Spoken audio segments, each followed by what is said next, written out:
NDIS Housing Goal Writing. Hello, I'm Penny from the Housing Hub team at the Summer Foundation. In this chapter, we will talk about your NDIS housing goals. Goals are the base of your NDIS plan. Everything is funded to help you meet your goals. You need a housing-related goal in your NDIS plan if you want to move house and/or get SDA funding. The slide shows you some examples of housing goals.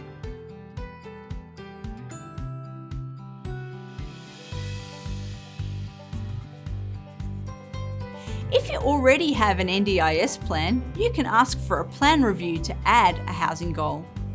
But you don't need a full plan review to change your goals. You can also call the NDIS to make sure you have a goal in your plan that talks about moving house.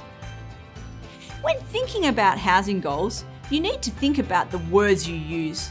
It is important to use the right words that really say what you want and need.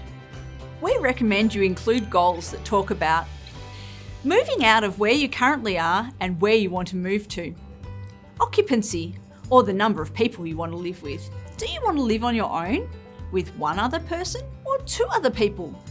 We suggest that you get down to this detail. The support model you want.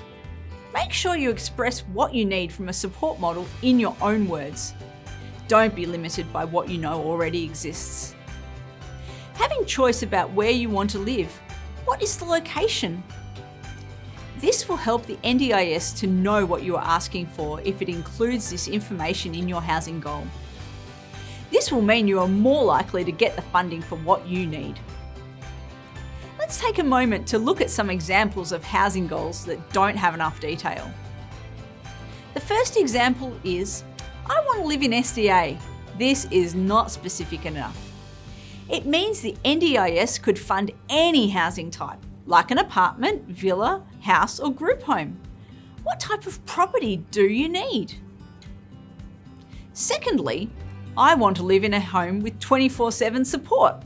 The NDIS could fund you to live with 24/7 shared supports, which means you will automatically be funded to live with other people.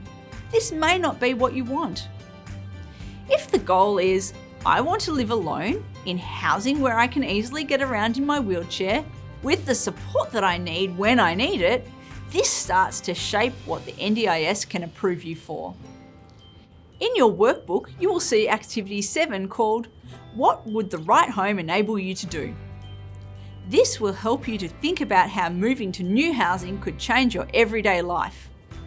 After this, you will see Activity 8, which is a template for writing your NDIS housing goal. You can work through this template.